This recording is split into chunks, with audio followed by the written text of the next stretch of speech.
भजन करना सीखो। पाराशर नंदन श्री वेद व्यास जी महाराज जो वेदों के रचयिता हैं महाराज, पुराणों के रचयिता हैं, अपने जीवन में 17 पुराण लिख दिए, महाभारत जैसा ग्रंथ लिख दिया जिसमें 1 लाख श्लोक हैं। ओहो, फिर भी दुखी हैं वो लोग।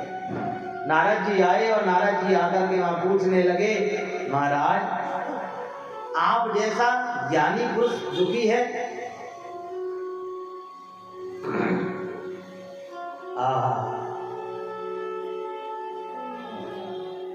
क्या हो गया? व्यास जी ने कहा, नारद जी क्या बताऊं, दुनिया के अंदर लोग कितने बदल गए हैं। दुनिया के लोगों को चलते चलते भगवान को भी चलने लगे।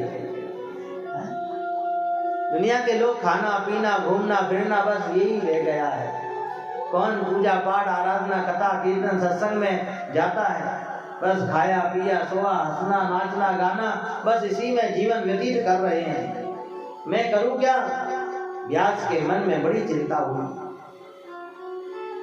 नारद जी ने कहा, व्यास जी आपने एक वेद के 4 वेद कर दिए, इसलिए वेद व्यास जी नाम पड़ गया।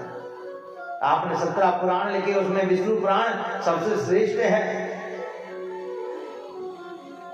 आपने ग्रंथ बहुत लिखे हैं, पर सही बताऊं ना, आपने कोई ऐसा ग्रंथ नहीं लिखा, ऐसा कोई पुराण नहीं लिखा जिसमें केवल मेरे ठाकुर जी की चर्चा हो।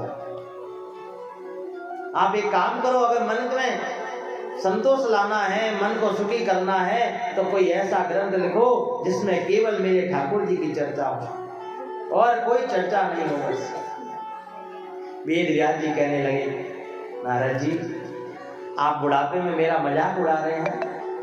अब वृद्ध हो गया, मेरी बुद्धि काम नहीं करती है, अब सोचने की ताकत नहीं है।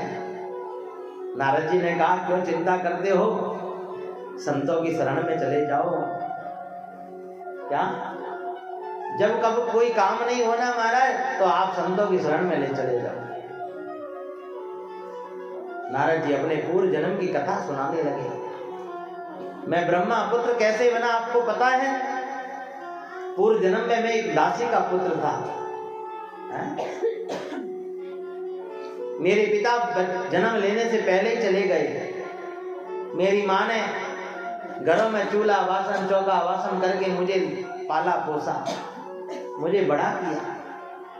मेरी आयु 5 वर्ष की, नन्हा सा बालक। एक दिन क्या हुआ महाराज पता है?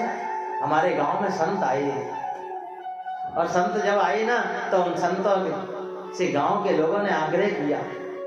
वो गांव बड़ा भाग्यशाली होता है जहाँ संत आते हैं, वो घर वो परिवार बड़ा भाग्यशाली होता है जहाँ महात्मा आते हैं महाराज। क्योंकि महात्मा जहाँ ठहरते हैं ना, वहां से विकृतियों को खत्म कर देते हैं और अपने भजन का तप वहां छोड़ जाते हैं महाराज। वहां के गांव के धनाढ़ सेठों ने महात्माओं को रोका और कहा, महाराज आप 3 महीने यहीं रुक करके कथा कीर्तन करो, सत्संग करो, हम आपकी व्यवस्था करेंगे सारी। कहते हैं नारद जी ने कहा कि मेरी माँ को उनकी सेवा में लगा दिया। मेरी माँ उनके आश्रम का सफाई करती, कचरा पोता करती महाराज, महात्माओं की सेवा करती। और सेवा करने के बाद ये नहीं, मेरी माँ मुझे गोद में लेकर के बैठ जाती काम करके पूरा, और फिर कथा सुनती महाराज। उसके प्रभाव से धीरे धीरे मेरा मन बदल गया। अब खेल कूद में मन नहीं लगता मेरा। क्या हम हमारे बालकों को अभी नहीं बदल पाएंगे तो कभी नहीं बदल पाएंगे, ध्यान रखना। अभी ये कच्ची माटी है, अभी बदल लोगे तो बदल जाएगा, नहीं तो हमारा फिर भविष्य खराब है, ध्यान रखना। रोज माँ अपने बच्चे को लेकर के गोद में बैठ जाती, कथा सुनती। आहा, बड़ी सुंदर सुंदर प्यारी प्यारी महात्मा कथा सुनाते। एक दिन तो क्या हुआ, हमारा कथा सुनते सुनते टाइम हो गया और हमारा बहुत समय होने के बाद में जब महात्मा भोजन करने बैठे, मैं सामने ही बैठा था, देख रहा था महात्मा भोजन कर रहे हैं। एक महात्मा ने मुझे बुलाया, ए बेटा इधर आ, क्या नाम है तेरा? मैं 5 बरस का बोल नहीं पाया, इसलिए महात्मा जी ने मेरा नाम रख दिया। चल तेरा नाम आज से रामदास। क्या नाम है? रामदास। ए रामदास इधर आ। चले रामदास, भोजन किया है? नहीं नहीं बाप जी, मेरी माँ कहती है कि घर में संत आए हो ना तो संत से पहले भोजन नहीं करना चाहिए, नहीं तो अपराध लगता है, इसलिए आपके पहले मैं भोजन कर लूं। ओहो, संत तो ठाकुर जी से भी बढ़कर है। मेरी माँ कहती है, तुलसी बाबा लिखते हैं, राम जी ने सबरी से स्वयं कहा कि मोते अधिक संत करी देखा। राम जी खुद कहते हैं, मैं उस पर ही प्रसन्न होता हूं जो मुझसे ज्यादा संतों का सम्मान करता है। क्या? इतना सुंदर भाव। धीरे धीरे बच्चा रम गया संतों में। एक संत ने कहा, भोजन करेगा? अपनी झूठी पत्तल जो छोड़ी थी ना महाराज, महात्मा ने कहा, जा देखो प्रसाद मैंने तेरे लिए छोड़ा है, पाले। आज रामदास ने संत का झूठा क्या खाया महाराज, आज बुद्धि बदल गई पूरी तरह से। कहते हैं ठाकुर जी की प्रसादी से भी ज्यादा महत्वपूर्ण संतों की झूठी प्रसादी महाराज, शीत प्रसादी जिसे कहते हैं महाराज, जिस प्रसादी के लिए ठाकुर जी भी ललायत रहते हैं कि संत प्रसादी मिल जाए बस।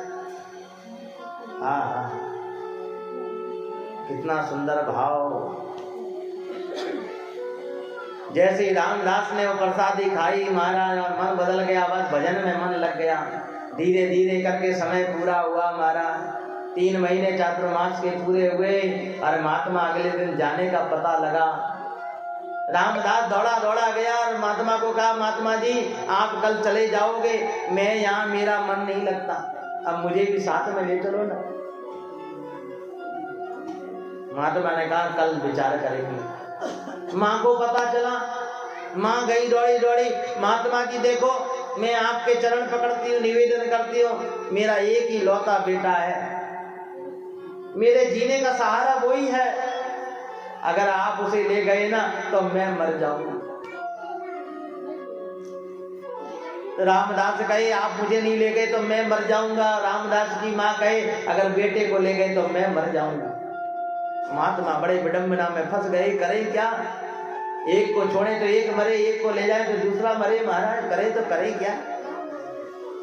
आज रामदास को बुलाया और कहा, बेटा, ए बेटा रामदास इधर आ, बैठ, हमने तुझे क्या सिखाया? सत्संग की बात जो गौर से सुनता है ना उसमें परिवर्तन दिखता है, ध्यान रखना।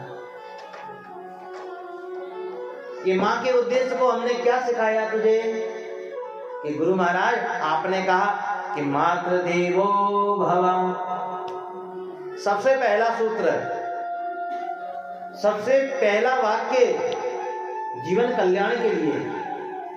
क्या सबसे पहला देवता कौन है आपका बताओ?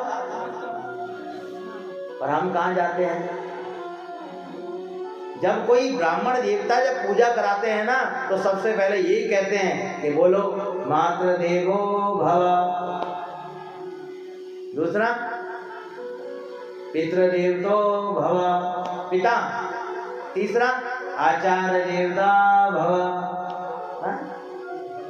आचार्य का नंबर, गुरु का नंबर तो तीसरे नंबर पे है महाराज। फिर बकाई के जितने भी देवता हैं और वो सब बाद में, सबसे पहले माँ है। पर बेटा देख, तू एक अकेला है, अगर तू अपनी माँ की सेवा नहीं करेगा तो कौन करेगा? जो बच्चे अपनी माँ की सेवा नहीं करते, माँ को उल्टा सीधा बोलते हैं महाराज, शास्त्र कहते हैं वो किसी भी देवता के पास जाकर के कितना ही माथा पटके कभी उनका भला नहीं होने वाला, ध्यान रखना। माँ कैसी भी हो, किसी भी प्रकार की हो, कैसा ही उसका व्यवहार हो महाराज, माँ माँ होती है, ये ध्यान रखना। और जिसने अपनी माँ का दिल दुखाया है ना महाराज, उसको जीवन में कभी सुख नहीं प्राप्त हुआ, ध्यान रखना। ये इतिहास गवाह है इसका, इसलिए माँ का दिल मत दुखाना कभी। माँ कितना लालन पालन करके आपको बड़ा करती है। माँ वृद्ध हो जाती है और थोड़ा सा बिस्तर क्या गीला कर दिया माँ ने, आज आप क्रोध कर लेते हो। अरे जब तुम छोटे थे और माँ का आंचल गीला कर दिया करते थे, उस माँ ने कभी तुमको नहीं फेंका। अगर फेंक देती तो क्या आज तुम संसार में दिखते? आप अपनी माँ के वस्त्रों को मल मूत्र से भर देते हो, पर माँ फिर भी प्रेम लुटाती है। यही तो एक देवी है, यही तो एक माँ है जो सब कुछ सह करके भी और अपने संतान को प्रेम देती है। महाराज, प्रेम देती है, ये ध्यान रखना। इसलिए माँ का दिल कभी न दुखाना। इसलिए बेटा तू अपनी माँ की सेवा कर। पर गुरु महाराज मेरा मन नहीं लगता, आप कोई उपाय करो ना। नारद जी को कहा, रामदास को बोले, बेटा हम तुझे एक मंत्र दे करके जाते हैं, तो उस मंत्र का भजन करना और उस मंत्र के भजन से तुझे भगवान की प्राप्ति हो जाएगी। तेरा मन फिर संसार में नहीं लगेगा। महादेव जी पार्वती को श्रवण करा रहे हैं, सनकादिक ऋषि नारद जी को श्रवण करा रहे हैं।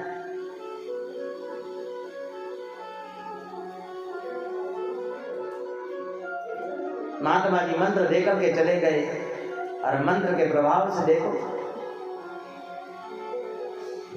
नारद जी भजन करते हैं और भजन करते करते तल्लीन हो जाते हैं। और इतने तल्लीन हुए महाराज, इतने डूब गए भजन के अंदर, तो कई बार माँ को पता चल जाता ना, तो माँ दौड़ी दौड़ी आती और कहती, अरे ये क्या कर रहा है, उठ।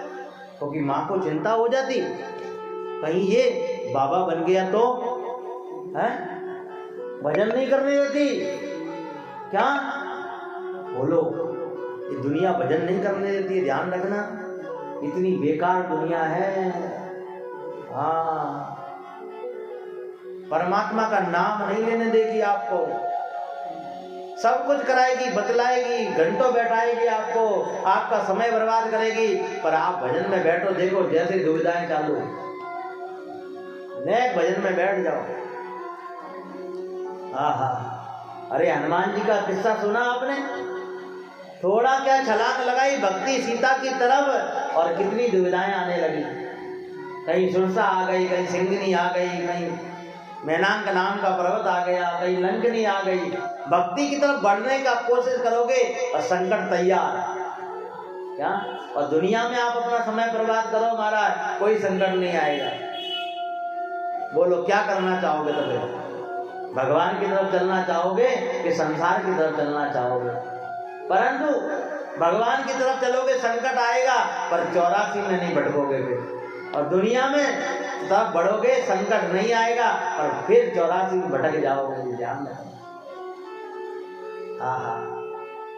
नारद जी जो 5 वर्ष के बालक रामदास, मन में भाव आया, अरे ये माँ कैसी है, भगवान से जिसकी प्रीत लग गई ना, उसका कोई रिश्ता नहीं है, फिर सब बैरी है। फिर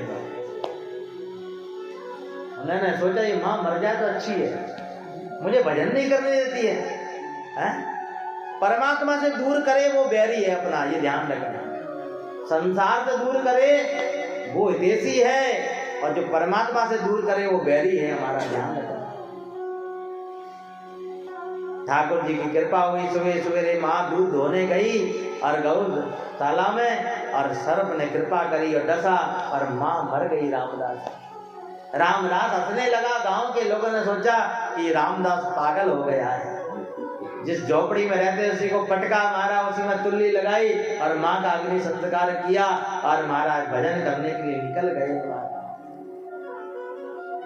जो महात्मा नाम साधना देके गए, अक्षर का ये मंत्र जिससे 5 वर्ष का रामदास बैठ करके सुमरण करता है और ऐसी पदवी प्राप्त हुई, ऐसा फेरा हुआ कि वही रामदास दोबारा जन्म लेता है तो ब्रह्मा पुत्र बन जाता है। बोलिए देव ऋषि नारद भगवान की।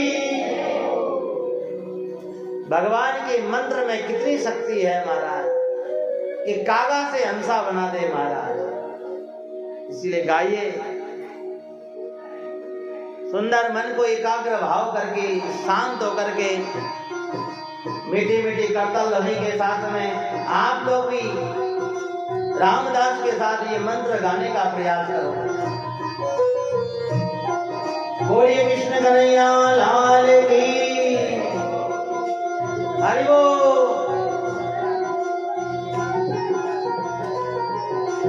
ओम नमो भगवते वासुदेवाय। गाइए।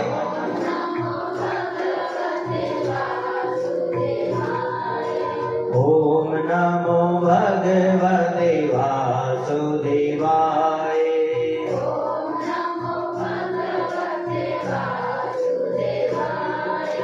ओम नमो भगवते वासुदेवाय।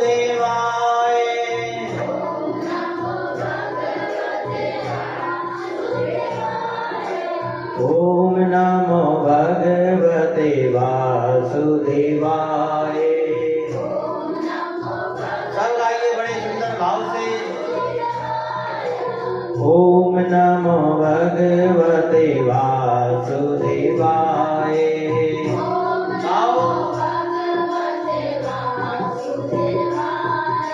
जय हो। एकाग्र भाव तल्लीन होकर के महाराज सुंदर भजन कर रहे हैं। हरि बोल। चारों तरफ से मन को हटाएं। राम कृष्ण हरि जय जय राम कृष्ण हरि।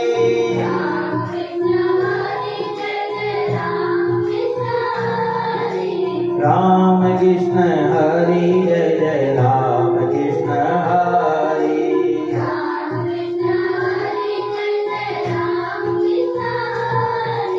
राम कृष्ण हरि जय जय राम कृष्ण हरि।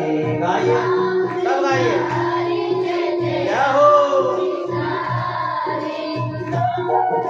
ऐसी पावन भक्ति रामदास ने करी और मन बदल गया और वही रामदास ब्रह्मा पुत्र देवर्षि नारद कहलाए।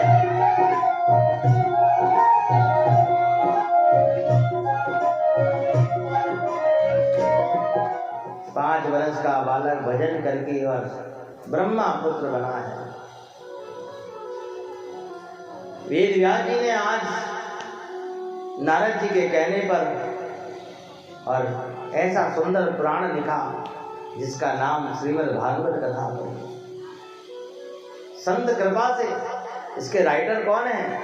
श्री गजानन जी महाराज। गजानन जी को राइटर बनाया। गजानन जी ने कहा देखो लिख तो दूंगा मैं पर रुकूंगा नहीं। तब वेद व्यास जी कहते हैं मैं जो भी बोलूं आपको सोच करके लिखना है, उसको ढंग से समझ करके लिखना है। इतनी देर नारद जी गजानन जी लिखते, इतनी देर में व्यास जी अपने घर का काम करके आ जाते हैं महाराज। ऐसा पुराण लिखा महाराज।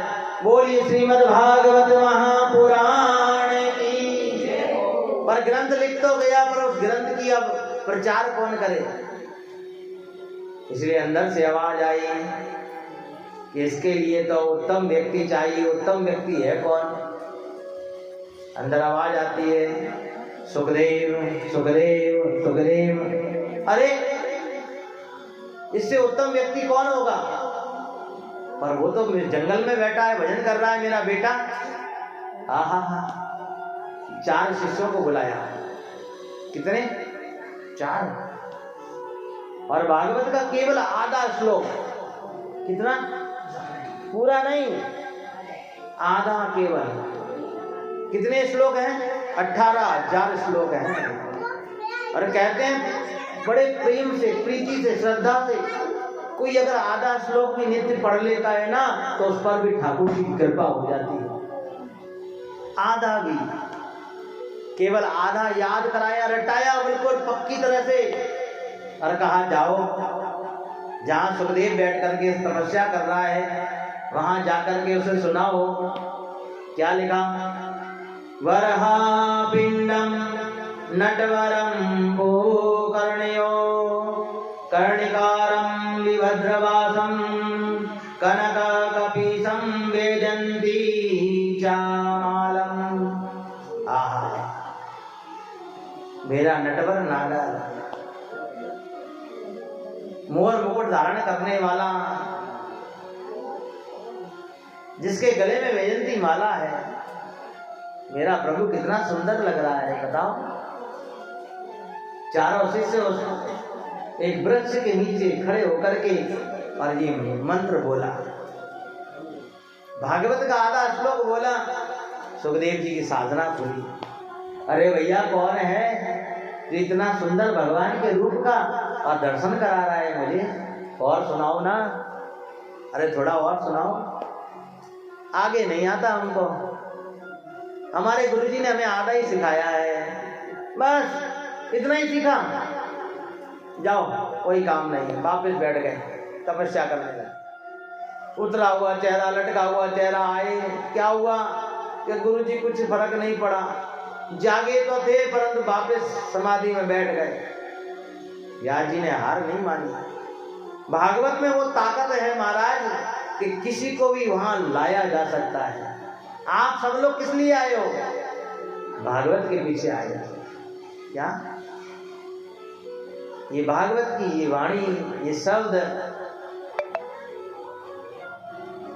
आप प्यासे थे ना इसलिए चले आए, भगवान के प्रेम के दर्शन के प्यासे थे इसलिए चले आए, भगवान की वाणी के प्यासे थे इसलिए चले आए महाराज। अभी आधा पढ़ाया था, अब एक पढ़ाया पूरा, और एक पढ़ा करके रटा करके भेजा और कहा जाओ और जाकर के वहां सुनाना। गए चारों शिष्य और चारों जाकर के वहां और उस श्लोक को गाने लगे। और श्लोक में क्या कहा, कुछ पल्ले पड़ी नहीं पड़ी ना। मैं चाहूं तो रोज 8-10 श्लोक आपको रोज डेली सुनाऊं, पर पल्ले ही नहीं पड़े तो हमारा एड़ी कथा कई काम की। बोलो जो समझिए महाराज। ऐसा कहते हैं वेद व्यास जी के चारों शिष्य कि पूतना नाम की राक्षसनी और अपने स्तनों पर कालकूट जहर लगा करके आई जब ठाकुर जी पैदा हुए। और पूतना महाराज ठाकुर जी को जहर पिला रही है, भगवान को मारने आई है, फिर भी मेरा ठाकुर देखो उसे कहाँ स्थान देता है, उस वैकुंठ में स्थान देता है। ऐसा दयालु मेरा ठाकुर है, ऐसे मेरे प्रभु श्री कृष्ण हैं। बोलिए श्री कृष्ण भगवान की। जहां यशोदा को स्थान देना है उस जगह पूतना को स्थान दिया। तो महाराज इतने बड़े पापी तो हम नहीं है ना। क्या हम भगवान को रोज माखन मिश्री रखाते हैं, जहर नहीं रखाते। यहाँ तो जहर पिलाने वाले को भी भगवान वैकुंठ दे देते हैं, तो हम और आपको वैकुंठ क्यों नहीं मिलेगा महाराज, क्यों नहीं मिलेगा। आज सुखदेव जी की चेतना जग गई और जग करके कहा, अरे भैया थोड़ा और सुनाओ ना, बड़ा आनंद आ रहा है अंदर से, सुनाओ सुनाओ सुनाओ। फिर चेलों ने कहा, हमें नहीं आता कुछ भी, आगे सिखाया ही नहीं है। कहां से आए हो, कौन है आपके गुरुजी, बताओ हमको। कौन कह रहा है? सुखदेव जी। शिष्यों ने श्री श्री 1008 जगत गुरु प्रातः सुमणीय बंद। अरे भैया मैं नाम पूछ रहा हूं, नाम। जब सुखदेव जी महाराज पूछ रहे थे ना, तो चारों चेले क्या कहते हैं? श्री श्री 1008 प्रातः सुमणीय वंदनीय ज्ञानी ध्यानी तपस्वी योगी योगेश्वर। अरे भैया नाम बताओ ना, नाम इतना टाइम खोटा क्यों कर रहे हो? अरे बता रहे ना, गुरु महाराज हैं, ऐसे थोड़ी ना है, ज्ञानी है और वेदों के रचयिता हैं। प्रातः सुमणीय वंदनीय महामंडलेश्वर जगत गुरु श्री श्री 1008 श्री। हमेशा ध्यान रखो, अपने बड़ों का नाम इज्जत से लो। क्या जिस घर में अपने बड़ों का नाम जो व्यक्ति इज्जत से लेता है ना, कभी भी पापा का कोई नाम पूछे ना तो ऐसे नहीं कि हमारे पापा का नाम तो ओ है, श्री भवरलाल जी सेवक। बड़े भाई का कोई नाम पूछे ना तो जी लगा करके, क्या राम जी है, ये क्या है अंदर, इसको क्या बोलते हैं, क्या बोलते हैं? जीव। आगे क्या शब्द लगाए? जी। जो पहले ही जी कह रही है। हमेशा किसी का भी नाम लो जी लगा करके, क्या? और जी लगाओगे ना महाराज, किसी को सम्मान दोगे ना तो आपको सम्मान अपने आप मिलेगा। सम्मान दे करके श्री श्री 1008 प्रातः समरीय वंदनीय श्री श्री सुखदेव वेद व्यास जी महाराज। ले, और तो हमारा बाप है। अरे हमारे बाप ने एड़ो ग्रंथ लिखियो है, हमड़ा जाऊं देखो, तो हमारा बाप है। पहले ही कह देता था बाप है तो मैं अट्टी देर थोड़ी लागती मने, क्योंकि बाप की संपत्ति किसकी? बोलो, बेटे की है? और ये पुराण तो मेरे बाप ने लिखा है, इसलिए संपत्ति किसकी? मेरी। ऐसे दौड़े झट सुखदेव जी महाराज, दौड़े दौड़े पिताजी पिताजी पिताजी। हाँ बोलो, मुझे भागवत कथा सुननी है। हाँ, भगवान के प्रति प्रेम था ना, इसीलिए। परंतु महाराज सुखदेव जी के लिए व्यास जी कहते हैं नहीं नहीं, ऐसे नहीं, पहले जीवन में गुरु बनाओ, क्योंकि गुरु बिन ज्ञान कहो किन पाया, वह नशैन करी दुष्ट समझाया। गुरु बिन कोई भी चीज सुनी नहीं जा सकती। इसलिए राजा जनक को गुरु बनाया सुखदेव जी महाराज ने। सुखदेव व्यास गर्भ जोगे गुरु किया जिन जनक नरेश। मां सीता के पिताजी राजा जनक सुंदर पावन कथा यहाँ पर श्रवण कराते हैं। एक समय की बात है, कौरव पांडवों का जब युद्ध चल रहा था महाराज, और कौरव हारने लगे। तब देखो दुर्योधन दुखी हो गया। जानते हो दुर्योधन को? लोग कहते हैं ठाकुर जी की दर्शन करने से इंसान सुधर जाता है। क्यों देवीलाल जी? ठाकुर जी के दर्शन करने से? तो दुर्योधन ने क्या ठाकुर जी के दर्शन नहीं किए क्या? वहां तो साक्षात द्वारकाधीश बैठे थे और रोज दर्शन करता था, फिर भी उसकी बुद्धि। तो इसका मतलब ठाकुर जी के दर्शन करने से बुद्धि नहीं सुधरती, ध्यान रखना। क्या ये प्रमाण है यहाँ पर? दुर्योधन इतना दुखी हुआ, इसका मित्र आया जिसका नाम है द्रोणाचार्य का पुत्र अश्वत्थामा। अश्वत्थामा ने कहा, अरे मित्र क्या बात है, क्यों दुखी हो? कि मुझे तो पांडवों को मारना है, तू मेरा देशी है तो पांडवों को मार दे, बस इतनी सी बात। मैं तेरा मित्र नहीं अगर पांडवों को नहीं मारूं तो। गया, हारे थके पांडव सो रहे थे, रोज युद्ध करते हैं ना, थक जाते हैं, इसीलिए महाराज आज पांचों पांडव सो रहे थे। एक तरफ महाराज द्रौपदी के पुत्र सो रहे हैं। आज भगवान को चिंता हुई, अश्वत्थामा आ रहा है पांडवों को मारने के लिए। और देखो भगवान ने झट अर्जुन को जगाया, हे अर्जुन उठ, फटाफट उठ, ये जगह सुरक्षित नहीं है, चल यहां से। अरे प्रभु सोने दो ना, दिन भर तो युद्ध कराते हो, अब रात में सोने भी नहीं दे रहे हो। अरे सोना नहीं है, देख काल आ रहा है, काल, अब मरने वाले हो तुम लोग, चलो उठ जाओ। ओहो, अर्जुन ने हंस करके कहा, प्रभु जागो राखे साइया, मार सके ना को, बाल न बाका कर सके, जो जग बैरी हो। महाराज हमारा कौन बाल बाका कर सकता है? जब सरकार खड़ी है महाराज तो हमें किस बात की चिंता है? प्रभु सोने दो ना, दिन भर के हारे थके हैं और आप फिर जगाने आ गए। उठाया अर्जुन, क्या इस प्रकार अर्जुन भगवान को कह रहा है, अब सौंप दिया इस जीवन का सब भार तुम्हारे हाथों में, सब भार तुम्हारे हाथों में, सब भार तुम्हारे। तुम्हारे हाथों में, और हार तुम्हारे हाथों में, और हार तुम्हारे हाथों में। जय हो, बोलिए भक्तवत्सल भगवान की।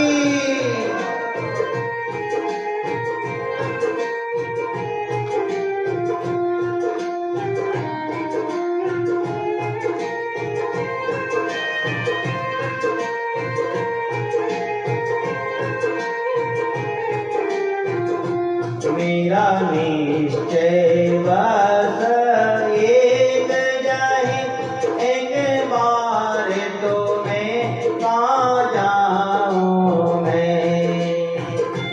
हरि बोल, गाइए। कर दो दुनिया भर का अर्पण, कर दो दुनिया भर का सब प्यार तुम्हारे।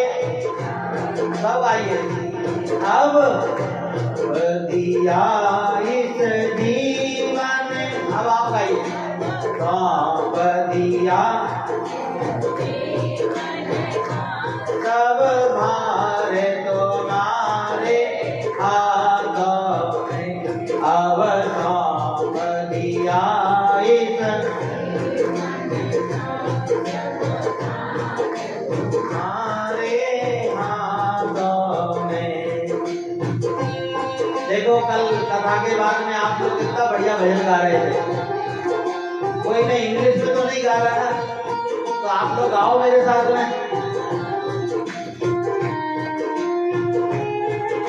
क्योंकि भजन साथ में गुनगुनाओगे तो बड़ा आनंद आएगा।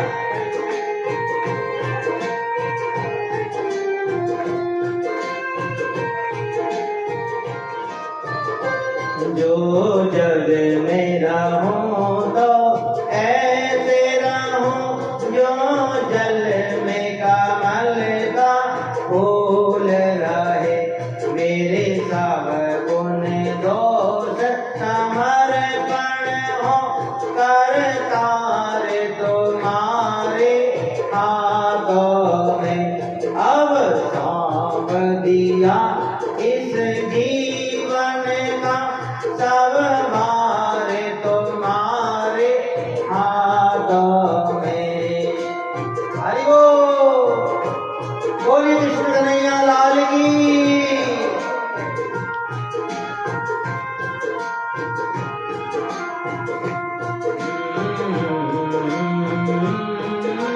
सब आइए जोर से। तुम्हारे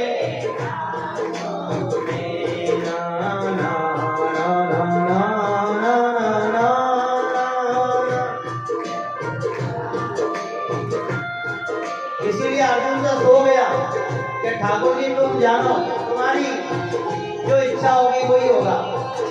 और अश्वत्थामा पांडवों की जगह द्रौपदी के 5 पुत्रों के सिर काट करके ले गया।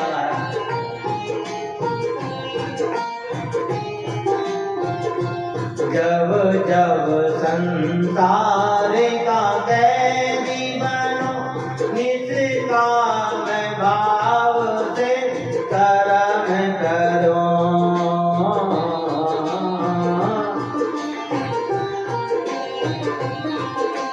निष्काम भाव से भगवान की सेवा करो। तुम्हारे हाथों में।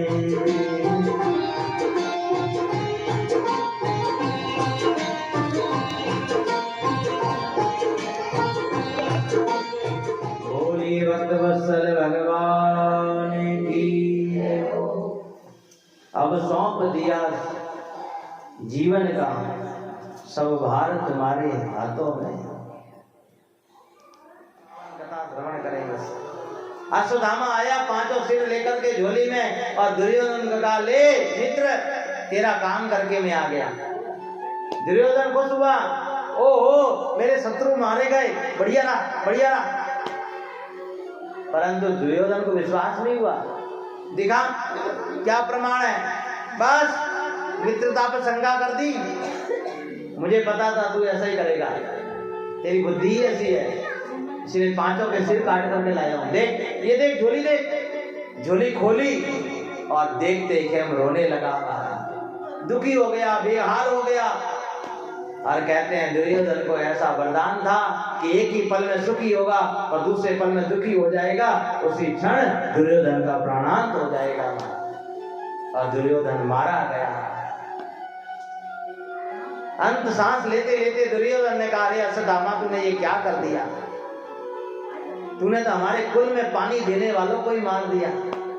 अरे भले ही हमारे भाइयों के दुश्मनों के भले ही हमारा बैर था, परंतु हमारे कुल में पानी देने वाला तो कोई था। हम में कोई नहीं बचा, पर यही बचे थे, उन्हें इनको भी मार दिया। अरे अश्वत्थामा तूने ये क्या कर दिया? इधर द्रौपदी विलाप कर रही है, रोए जा रही है, रोए जा रही है। अर्जुन ने कहा, द्रौपदी चिंता मत कर, अगर सूर्यास्त से पहले मैं तेरे पुत्रों के हत्यारे को पकड़ के नहीं लाया तो मैं अपनी देह का अग्नि संस्कार कर दूंगा, अग्नि के हवाले कर दूंगा। अर्जुन चला महाराज, पता चला अश्वत्थामा सिर काट करके लेके आए, इसीलिए दौड़ा दौड़ा दौड़ा अर्जुन आज अश्वत्थामा को पकड़ के लेके आया, खींचता हुआ ला करके और द्रौपदी के चरणों में पटक दिया। ले द्रौपदी, मैं अपना वादा पूरा करके लाया हूं, अब तुझे जो करना है इसके साथ कर। कभी कभी ऊंचा व्यक्ति भी नीचा कर्म कर बैठता है महाराज। क्या द्रोणाचार्य का पुत्र है, ऊंच निवास नीच करतूती, मानस में भी लिखा है। जब राजा दशरथ ने राम जी को राजा बनाने का विचार किया ना, तो देवताओं ने ऐसी नीची करतूत की महाराज कि उन्हें सुख नहीं अच्छा लग रहा है। अयोध्या स्वामी जी महाराज लिखते हैं, राम चरण ऊंचे बदे बांस बड़ा बनमाई। बांस देखा है कितना लंबा होता है? आपे अग्नि उपाय के सब बन देह जलाई, कि अपने अंदर ही रगड़ करके महाराज और खुद भी जल जाता है और दूसरे को भी जला देता है। ऐसा बड़ा होने से क्या फायदा? बड़ा हुआ तो क्या हुआ, जैसे पेड़ खजूर, और पंछी को छाया नहीं और फल लागे अति दूर। द्रौपदी तुझे जो करना है कर इसके साथ। द्रौपदी ने क्या भाव दिए हैं, कितना सुंदर वर्णन करते हैं यहाँ पर। द्रौपदी कौन है? मेरे प्रभु की सखी है, बाकी बिहारी की सखी है द्रौपदी। द्रौपदी को भगवान क्या कहते हैं? कृष्णा कहते हैं। कृष्णा, ए कृष्णा। देखो भगवान का नाम है कृष्ण, और कृष्णा कृष्णा करोगे तो द्रौपदी को बुला रहे हो आप, कृष्ण को नहीं बुला रहे हो। मेरे प्रभु का नाम कृष्ण है और द्रौपदी का नाम क्या है? कृष्णा। भगवान ने द्रौपदी को नाम दिया है कृष्णा। सखी मानते हैं ना। अरे मित्रता करनी है, फ्रेंडशिप करनी है, अगर सखा बनाना है तो भगवान को बनाओ। मित्रता करनी है जो कभी विश्वासघात नहीं करता। महाराज इस दुनिया में सब विश्वासघाती हैं, किसी ना किसी मोड़ पर सब छोड़ करके चले जाएंगे महाराज, कोई साथ नहीं जाने वाला, ध्यान रखना। सब धोखेबाज हैं, अगर एक है तो बस मेरा ठाकुर है जो कभी धोखा नहीं देता महाराज। इसलिए द्रौपदी कहती है, भार्या स्वामी इसे छोड़ दो, जाने दो इसे। भीम भैया बगल में खड़े थे। भीम ने कहा, अर्जुन तूने छोड़ दिया ना, इसकी मुंडी में मरोड़ दूंगा, देख लेना। हाँ, द्रौपदी ने ऐसा क्यों कहा? जो रो रही है, विलाप कर रही है, किसी का कोई बेटा मार दे महाराज, आप उसे छोड़ोगे क्या? बताओ। परंतु नहीं, जो भगवान का प्रेमी होगा ना महाराज, क्योंकि द्रौपदी कहती है मेरे 5 मारे हैं पर ये भी किसी का बेटा है। अरे ये हमारे गुरु का पुत्र है, वो गुरु माता का क्या दोष अगर हमें से मार भी दें तो क्या हमारे पांचों बेटे वापस आ जाएंगे क्या? हाँ, जो भगवान से मित्रता होगी, जो भगवान का सेवक होगा, भगवान से प्रेम करता होगा, वो किसी को दुख नहीं देगा। हमारा ध्यान रखो, छोड़ दो। भगवान श्री कृष्ण वहीं खड़े थे। युधिष्ठिर महाराज ने पूछा, प्रभु क्या करना है, आप ही बताओ ना, छोड़ेंगे मारे, छोड़ेंगे मारे, छोड़े के मारे, करें क्या? भगवान ने कहा कि ब्राह्मण कभी मारने योग्य नहीं है, ब्राह्मण बड़े ही अज्ञानी हो फिर भी मारने योग्य नहीं है, परंतु जो सोते हुए बालकों को मार दे, वो कोई भी हो, वो छोड़ने योग्य नहीं है, है? पांचों के पांचों डिस्टर्ब, पांचों विचार करने लगे, करे क्या? मारे के छोड़े, मारे के छोड़े, मारे के छोड़े। भगवान ने कहा एक काम करो, इसको मारो भी नहीं और छोड़ो भी नहीं, ब्राह्मण की आप अपमान कर दो, अपमान ही मरण समान है ब्राह्मण का। इसलिए अश्वत्थामा का अपमान करके, केस काट करके, मस्तक से मणि निकाल करके और फिर छोड़ दिया महाराज। और अश्वत्थामा वहां से चला। ईर्षावश अश्वत्थामा को तो पांडवों का धन्यवाद करना चाहिए कि उसे मारा नहीं, परंतु ईर्षा आ गई अंदर, छोड़ूंगा नहीं, बदला लूंगा। पांचों बेटों को तो मार दिया, अब बचा कौन? अश्वत्थामा को आया, और इसके कुल में कौन रह गया अब पता करो। और ध्यान लगाया महाराज, और ध्यान लगा करके देखा, ओहो, कहते हैं अभिमन्यु की पत्नी उत्तरा जो गर्भवती है महाराज, जाते जाते ईर्षावश द्रोणाचार्य के पुत्र अश्वत्थामा ने पर बाण छोड़ दिया कि पांडवों के कुल का सर्वनाश कर दूं। उत्तरा घबराई, बाण को, ब्रह्म तेज को आता हुआ देख करके, त्राहिमाम त्राहिमाम त्राहिमाम, हे वासुदेव, हे कृष्ण कृष्ण, बचाओ बचाओ बचाओ बचाओ। ये ज्ञान कहां से आया उत्तरा के पास में? कहते हैं ये ज्ञान उत्तरा ने अपनी सासू से लिया है। क्या? बहू के जीवन में जब विडंबना आए ना, तो सास के पास जाकर के बैठो महाराज। सास का अनुभव है जीवन का, ऐसे ही बाल सफेद नहीं करे महाराज। बेटा दुखी हो जाए तो बाप के पास जाकर के बैठे महाराज। क्या? ऐसे ही बाप ने धूप में बाल सफेद नहीं करे हैं, ये उम्र ऐसे ही नहीं निकाली है, ये अनुभव है महाराज। क्योंकि द्रौपदी जब जब दुखी हुई है तब तक वो अपने सास के पास गई। द्रौपदी की सास कौन है? कुंती। और कुंती जब जब दुखी होती है तब गोविंद को बुलाती है। इसलिए आज गोविंद को बुलाया। भगवान श्री कृष्ण तो वहीं खड़े थे और तत्काल वहां आकर के कहने लगे, बेटा तू घबरा मत, तेरे बालक को कुछ नहीं होगा, तू मात्र भाव ला अपने अंदर। और जैसे ही उत्तरा ने मात्र भाव लाया और भगवान योगेश्वर एक रूप में अंदर प्रवेश कर गए और सुदर्शन चक्र से आज उत्तरा के गर्भ की रक्षा करी है।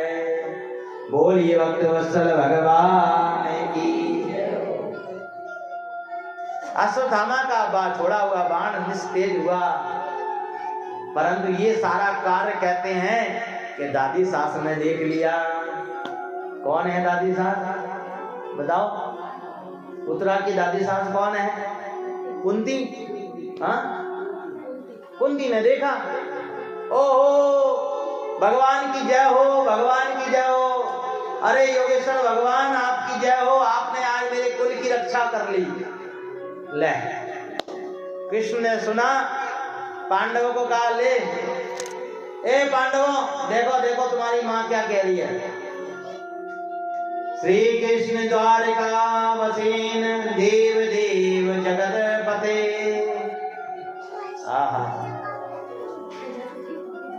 अरे अर्जुन देख, भीम देख, तेरी माँ क्या कह रही है कि मैं भगवान हूँ। भगवान है। रामायण में राम जी ने कभी अपने मुख से नहीं कहा कि मैं भगवान हूँ। तुलसीदास ने कभी कहीं नहीं लिखा कि रघुनंदन भगवान है, और कृष्ण के लिए बार बार लिखा गया, कृष्ण स्वयं कहते मैं भगवान हूं। इसीलिए भगवान श्री कृष्ण बोले हाँ मैं भगवान हूं, मांगो तुम्हें क्या चाहिए, आज मैं सबको कुछ ना कुछ दूंगा। मांगो भगवान से, मांग लेना, मेरे पीछे जाकर के मांग लेना, मैं जाऊं ना जब यहां से मांग लेना। क्या क्या मांगोगे? पर पांचों पांडव हैं, कुंती है, द्रौपदी है, सुभद्रा है। सबसे पहले बड़े भाई का नंबर आया, महाराज युधिष्ठिर का। क्या मांगा है? कहने लगे ठाकुर जी अगर आपको कुछ देना ही है तो बस इतना कृपा कर दो कि मेरे जीवन से कभी सत्य नहीं जाए। ये मांगा। दूसरे नंबर पे भीम का नंबर आया। भीम ने कहा मैं तो खाता बहुत हूँ, ये विशाल काया मेरी, परंतु इतनी कृपा कर दो कि मैं दूसरे को खिला करके ही खा पाऊं। बस। क्या कभी भी घर में खाने का, भोजन का कार्यक्रम होना महाराज, तो ऐसे व्यक्ति के हाथ में दाना देना जो ज्यादा खाता होगा, क्योंकि जो पहले से ही आधी पूरी खाता होगा ना वो परोसने में कंजूसी करेगा। ये ध्यान रखना, जो ज्यादा खाएगा वही तो ज्यादा खिला पाएगा महाराज। नहीं तो यहाँ से नहीं कटेगी, फिर यहाँ से कट जाएगी। ये भी ध्यान रखना। बोलो राधे राधे। अरे बोलो ना राधे राधे। जय श्री कृष्ण। बोले कृष्ण कन्हैया लाल की। आप जय लगाने में बड़ी कंजूसी करते हो।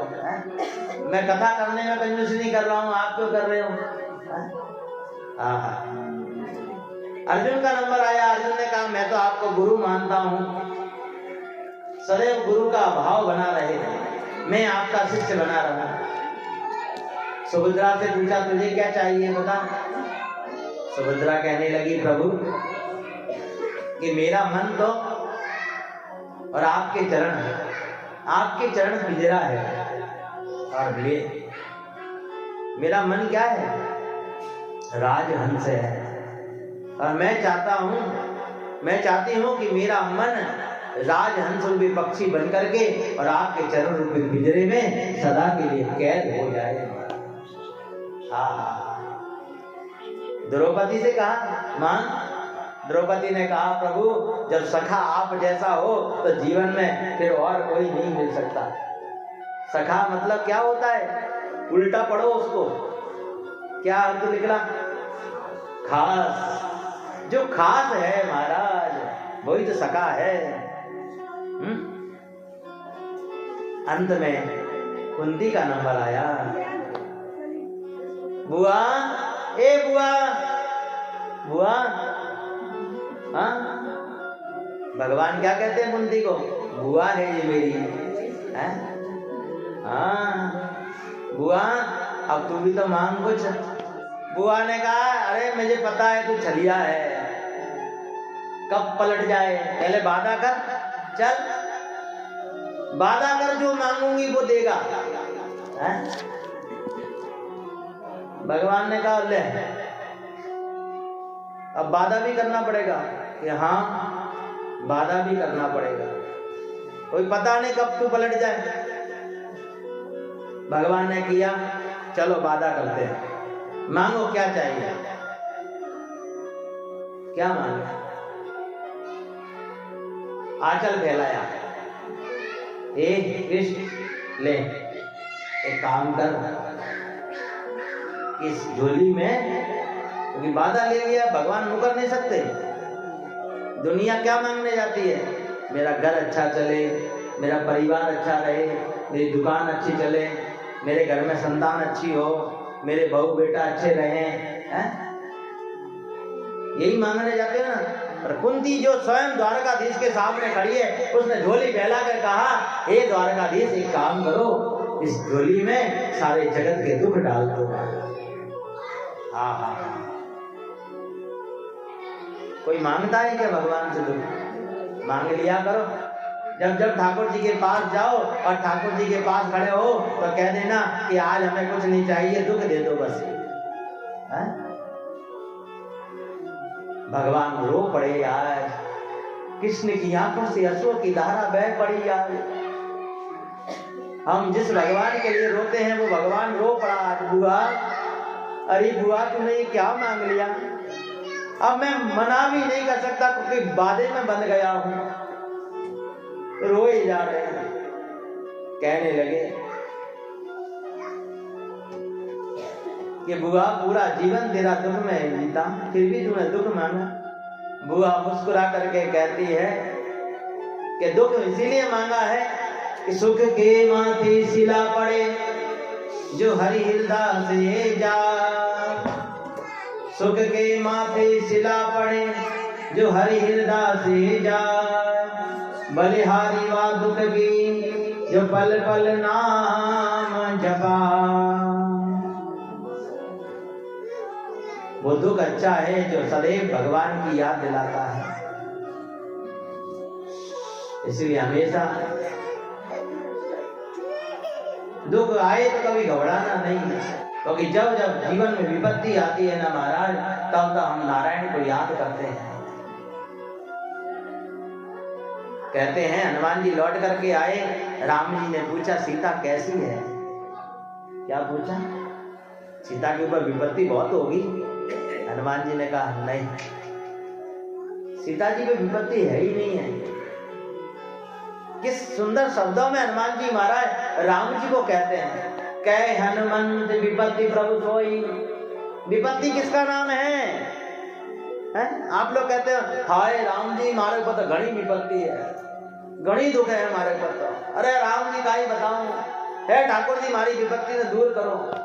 पर हनुमान जी क्या कहते हैं? देखो राक्षसों की नगरी में सीता रहती है, फिर भी हनुमान जी कहते हैं कह हनुमंत विपत्ति प्रभु सोई, जब तब सुमिरन भजन ना होई। विपत्ति उसी घड़ी आती है जब भजन नहीं होता। ध्यान रखना, भगवान का नाम छूट जाएगा ना तो विपत्ति आएगी, ध्यान रखना। बोलिए सद्गुरु भगवान की, राम जी महाराज